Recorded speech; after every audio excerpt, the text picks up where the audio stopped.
Good morning. It's time for our August garden tour.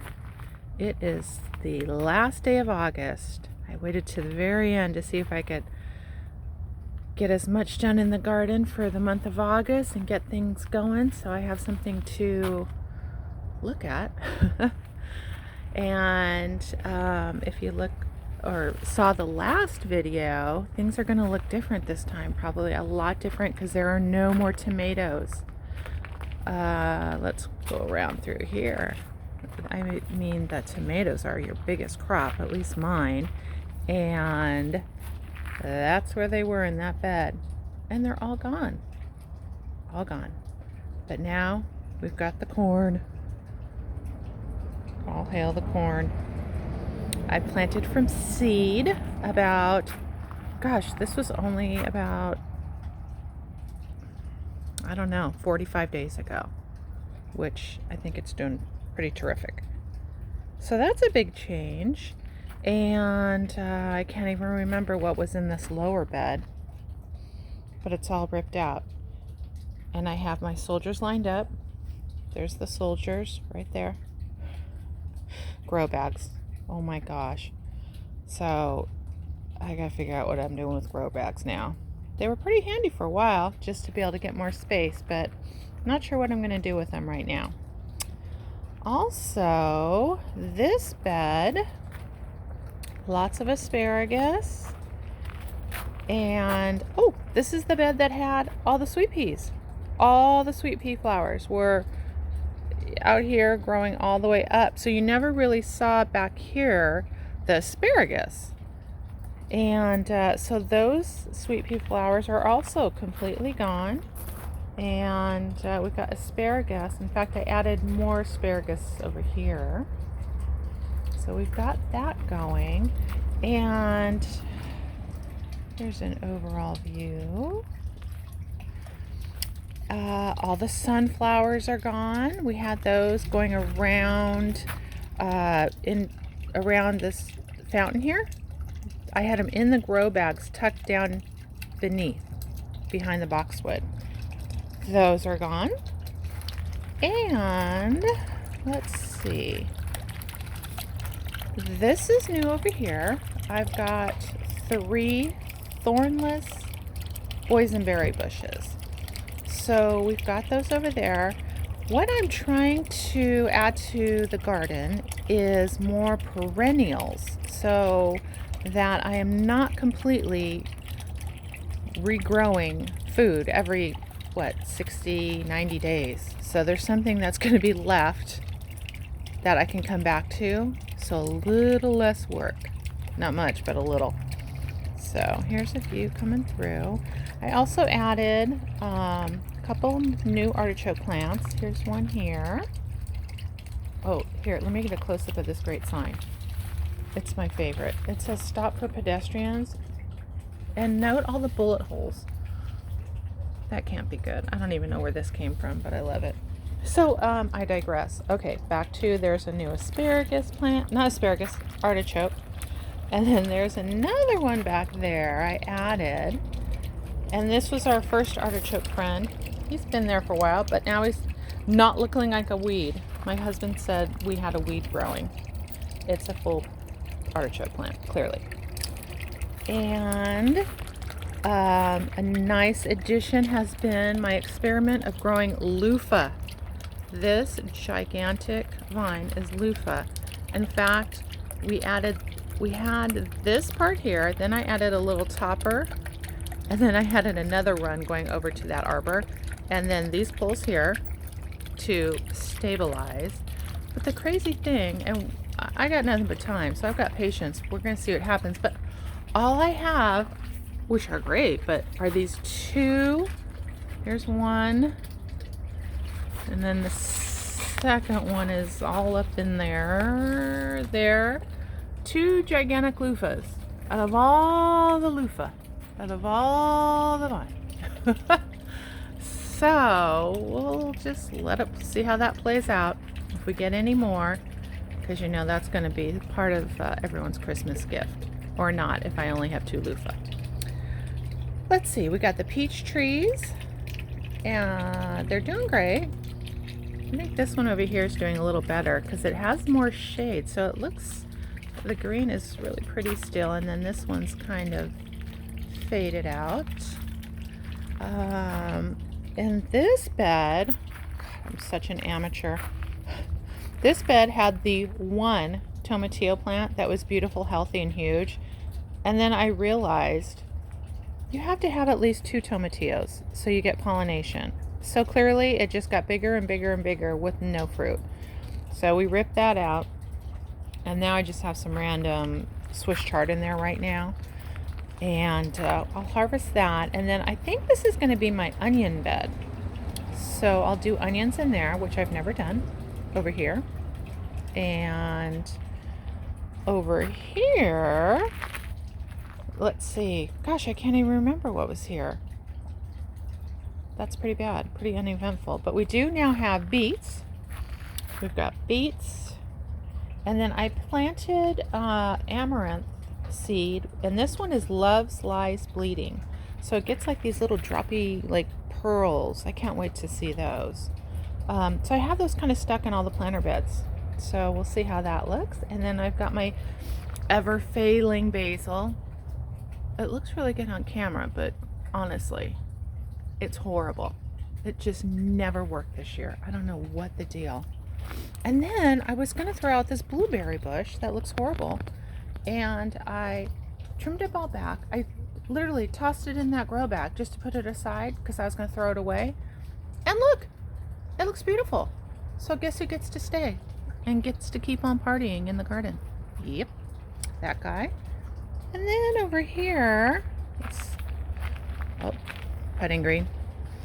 That this area is for I think I mentioned before, we have the hers area, his area with putting green, and then the ours area in the back for hanging out. So anyway, gotta keep focused. I was talking about this. So we took out the pomelo. It wasn't producing, and if you're not going to produce, you can't stay. So put in a lemon tree. Loads of lemons. So that's nice. I don't know what I'm going to do with lots of lemons, but I'm happy to see production. And then also we had the grapevine, which was all the way up and over the vine, the arbor here, which was really nice. And then I realized, oh good grief, I didn't read a label or two. Okay, so here's the grapes. Oh, looks great and terrific, right? No, au contraire, mon frere. They are seeded grapes, and they're really sour actually. So yeah, who's gonna eat grapes with seeds? I think no one does that anyway.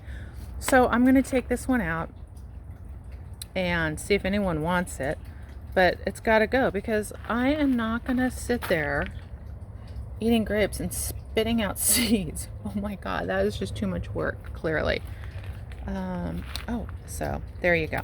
And then I had some really pretty blooms from my one and only rose, my Pope John Paul II, which, this one's almost done, so it's not at its tip-top beauty, but they're pure white, and the fragrance is just, oh my gosh, they're just so fragrant. It's beautiful, so that's why I have one. And then we kind of pan back. Oh, we have got, look at butternut squash. I am amazed. There's one back in there, and this is how they look starting out.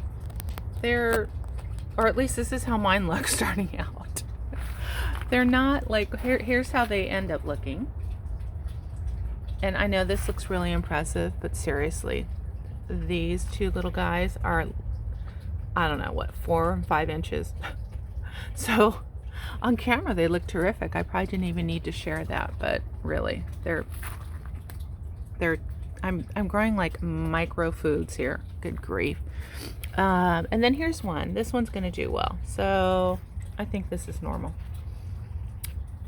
And we got it, actually it's growing along the top of this boxwood over here. So we'll just let it go and hang out and do its thing. Another interesting thing that has happened in the garden, the potager, is my 2 apple trees are appling again. Let's see if I can find, oh yeah, right up over there. Let me get up and zoom in a little, which I don't know that you can see. There, apples, which is interesting because I do think this is the time of year they're supposed to be setting their fruit. But I had apples in the summer, like at the beginning of summer in June. So I'm gonna have apples again, I think, in the fall. I don't even know if that's normal. Someone let me know. I've never heard of that. But I don't know about apples. And then again, here's the corn. Oh wait, let me back up. I still have going strong the Dr. Seuss vine, the giant pelican. Oh yeah. This is just the most interesting vine ever. I love it. The only thing I have noticed, after they flower, they drop their flowers. And it's a little concerning when you walk out in your garden and you see, well, I pick them up every day, all their little dead bodies. Like, let me just show you. I come out and I see that from far away. I don't know what it was in the beginning. I'm like, is that a dead something? I mean, I don't even know what it was. And then I saw that it was the blooms.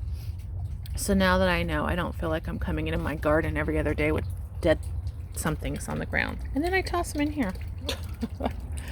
Okay, I was saying about 45 days ago, I started this corn, sweet corn, from seed.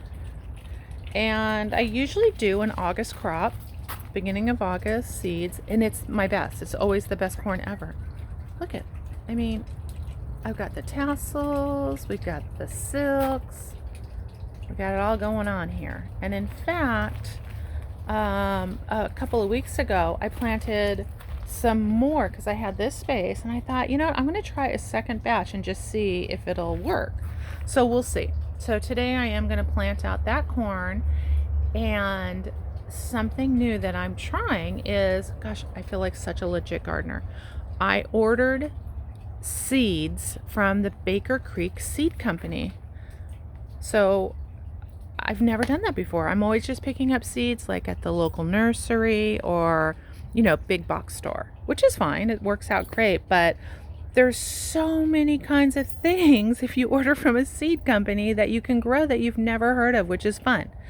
And a big science project. So I like that. And then, so for instance, those in the middle are, I forget, it's an heirloom squash. I forget the name of that one, but I also did another one of theirs and I planted it between the corn, and it's coming up really nice. And it's another heirloom type of squash. That one is called the honey boat delicata. But it's interesting. So there are all these different varieties of squash and, you know, just vegetables, everything, lettuce, anything, greens you can think of that are heirloom or just unique that you just can't get just down at the, you know, your local place. So this is going to be fun, I think, trying out new vegetables. And also my goal is to plant everything from seed. So that's my newest goal, is that. In fact, here's a good example. Cucumbers, all from seed. And these are, I think they just said pickling cucumbers, and I've never done that from seed before. So we've got those starting, and those look good. And then we've got these big guys right here. And those I did pick up, gosh, about a month ago at a big box store, because the other cucumbers were all done. And the other thing I'm trying to do, like a real gardener, is succession planting. So before something's done, you're putting in more veg in the ground. So for example, this did have cucumbers growing up on it, and it was about at the end of its life. So a couple, 2-3 weeks before I actually pulled it out, I just stuck in another plant, because I hadn't started any seeds, of cucumbers. So by the time I pulled those out, these were already coming up, and I've already harvested actually off of it. And in fact, and then there's another one I missed. These things like grow, like you turn your back and they grow. There it is. So I'm just doing more research and learning more about gardening, and it's fascinating. I never knew about succession planting and also fall gardening. I honestly didn't even know that you can plant and still grow in the fall. I always thought, okay, you wait now till winter and then start with your winter planting. So it's just kind of been interesting doing all this research. Over here is the strawberry bed. Okay, another weird thing. Are you supposed to get a second round of strawberries? I'm getting strawberries like cuckoo. They're everywhere. In fact, I feel like I'm getting more now than I did, at the beginning of summertime. Oh, there's another one. I just picked all these yesterday. So the strawberries look great. And then the best is the rhubarb right there. Because the rhubarb was the little stumpy weirdo thing I got, and everyone said, what the heck is that supposed to be? Because it was dried little nubs of literally nothing. And that's how it starts. And I just kept going, and there it is. I got my strawberry and rhubarb container looking good. And then since this is a potager garden, mixing ornamental and flowers and herbs and your veg together, I randomly stuck in this little hydrangea, which is coming back to life. I was just trying to nurse it back. Got a little sweet potato purple vine here, which I like. It's just pretty and fun. But then in this bed is just all peppers. And here's some neat orange ones down here. Those are looking good. Coming along. And there's yellow ones and red ones, all kinds. Oh, look at that big guy. Oh, yeah. So those are coming along nicely. So it's just a mix of everything. Here's another view. Oh, okay. And then over here, what I added? I did figure out I could use some of my grow pots. And there's this little niche, this little space behind this raised bed and a retaining wall we have right there. So I stuck it back there. That's grow bags. And then in the grow bags, there's 3 of them, I put in lemongrass. I'm so excited to use this. I had lemongrass in this soup I had at a Thai restaurant, and it was amazing. And I was like, what's that flavor? I couldn't figure it out. And they said it's lemongrass. So I've got lemongrass growing now. I'm going to try the lemongrass. And I hear you can use it in tea as well. So we've got that growing and behind that bed. And then here I did add right here this really pretty majestic something or other dahlia. So there's one here. Again, it's my potager, so I now want to have beauty in addition to veg. And then way down there's another one. Real pretty blooms. So there we go. We've got that. And then in the front there, ooh, all the carrot here. All the carrots are still going. In fact, I wasn't sure where they were at in their growth, so I pulled one up because I do need it thin. And literally it was like, I think a ½ inch. Maybe, I don't even know if it was that long, but it looked healthy. So we're nowhere near close to harvesting that. And then we've got here a nice jalapeno plant. I mean, none of this stuff goes together. I'm pretty sure this is not companion planting at its finest. It's like I'm the uncompanion planter here. But it's all growing. So we've got that. And then in the back, I just stuck in some little onions back there. I need to separate those and plant them. There's an amaranth. Loves lie bleeding. So those will come up. We'll see how those look. But yeah, that's about it in the garden. I've got an old sunflower seed head there. I left it to see if any birds would come and get it. and nope, no one's touched it. If they want it, they'll come and get it. But I'll just kind of do a quick walk through here so you can see all my garden joy. My garden is just my little zen place. And this is just a side yard that just was full of nothing. Just grass and a few trees. And so it was created from nothing, which is fun because it really just gets better and better. Oh, I can't stand those my temporary posts, right? See that? Right there for the loofah. Good grief. It's killing my view. But you get the idea. So just kind of scan through. Everything's looking good. I'm pretty happy for August 31st. Things are finally starting to warm up. So actually, I think everything's going to start growing better than June or July. But I did take out the tomatoes. But I am excited to say that I found another area to create more garden space. And so on my next video, I'll try to do that fairly soon. I'm going to show you some more garden space that I created that is literally outside my kitchen door, because this garden is nowhere near my kitchen door, which is the irony of a potager garden, because it's your kitchen garden. Supposedly right off your kitchen. Au contraire, mon frere. This is nowhere near my kitchen. Not that it's far to get to. I'm not on acres. So, but it's going to be nice that I have this other secondary true potager kitchen garden that we've created, and I will post another video showing just that garden fairly soon. Well, there you have it. This is the August tour. It's all looking pretty happy. Still makes me happy, keeps me out of trouble, keeps me off the streets. Just play in the garden. Well, there we have it. All right, have a great gardening day.